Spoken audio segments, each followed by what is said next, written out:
बिस्मिल्लाहिर्रहमानिर्रहीम। अस्सलाम वालेकुम। मेरा नाम शाज़िया जमाल है और आज मेरा उर्दू का छठा लेक्चर है। हमारा उन्वान है शहरी दफ़ा। इस सबक को पढ़ने के बाद आप लोग इब्तदाई तिब्बी इमदाद की ज़रूरत और अहमियत को जान सकेंगे और अपने अंदर इंसानियत का एहतराम और ज़ख्मियों की इमदाद का जज्बा पैदा कर पाएंगे। सबसे पहले इसके ख़ास अल्फाज। सबसे पहला लफ्ज़ है एमरजेंसी, इसका मतलब है फौरी इक़दाम। अगला लफ्ज़ है खामख्वाह, इसका मतलब है बिला वजह। फिर लफ्ज़ है गामज़न, इसका मतलब है चलना या रवां दवां। फिर लफ्ज़ है हमाइल, इसका गले में डालना। अगला लफ्ज़ है लर्जा देना, इसका मतलब है कपका देना। अगला लफ्ज़ है लपकना, इसका मतलब है दौड़ना या तेज़ी से आगे बढ़ना। फिर लफ्ज़ है एवज़, फिर इसका मतलब है मुआवजा या बदला। फिर लफ्ज़ है रूनुमा, इसका मतलब है ज़ाहिर होना। फिर लफ्ज़ है जमगड्डा, इसका मतलब है हजूम। फिर मतलब है लफ्ज़ है सर्जन, इसका मतलब होता है ऑपरेशन करने वाला डॉक्टर या माहिर जराह। फिर लफ्ज़ है शाऊर, इसका मतलब है समझ बूझ या अक्ल। फिर लफ्ज़ है मसनूई, इसका मतलब है गैर कुदरती। फ़ोन की घंटी बजी, हामिद ने लपक कर फ़ोन उठाया।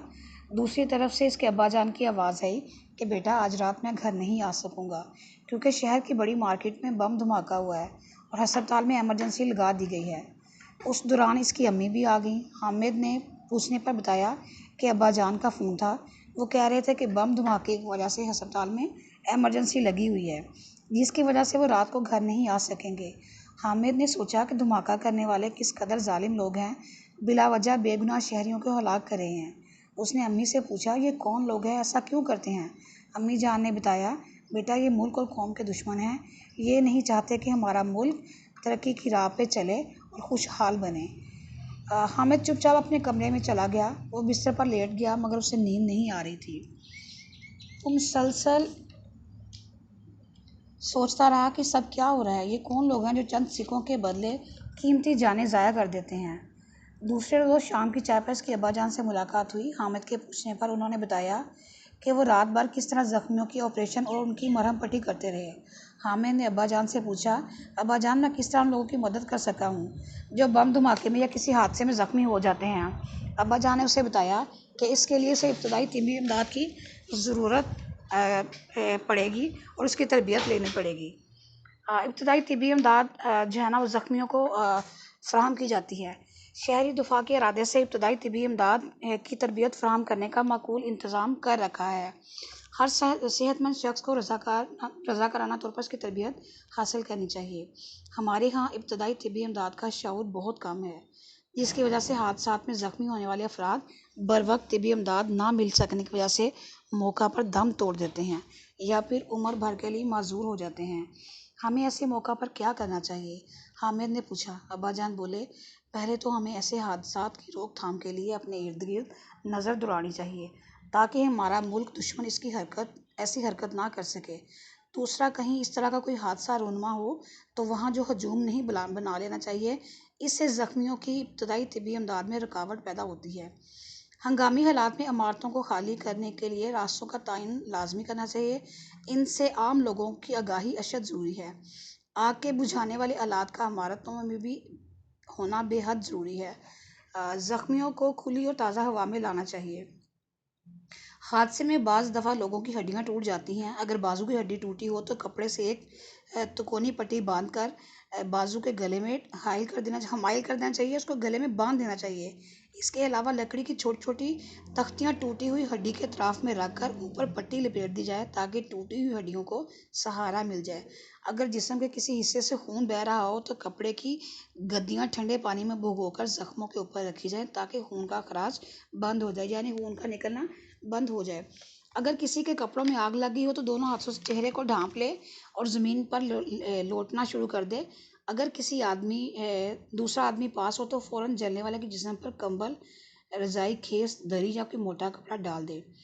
हामिद ने पूछा, अब्बाजान अगर कोई पानी में डूब जाए तो उसकी तिब्बी इमदाद कैसे दी जा सकती है? अब्बाजान ने बताया, अगर पानी में कोई डूब जाए तो सबसे पहले इस शख्स को उल्टा लटा के इसके जिस्म से पानी निकाला जाए। उसके बाद उसे सीधा लटा कर मसनूई तरीके से इसकी सांस की बहाल की जाए। फिर वो पूछता है कि अगर किसी को सांप ने डस लिया हो तो जहाँ सांप ने काटा है उस जगह से 4-5 इंच ऊपर जिस तरफ से खून आ रहा हो, रस्सी या कपड़े वगैरह को कसकर बांध दें। सांप के जहर को फौरन किसी ब्लेड से खुरच कर निकाल दें।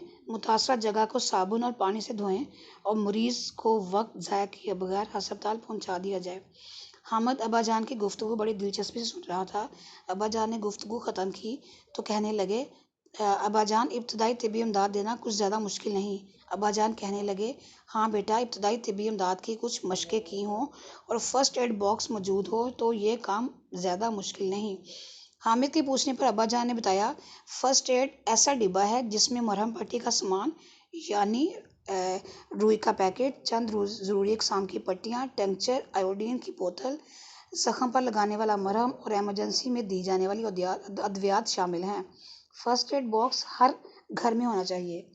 हामिद के पूछने पर कि क्या महकमा शहरी दफा का काम सिर्फ लोगों को इब्तदाई तिब्बी इमदाद देने तक महदूद है, अब्बाजान ने बताया कि नहीं, महकमा शहरी दफा जंग और अमन दोनों सूरतों में फ़ाल रहता है।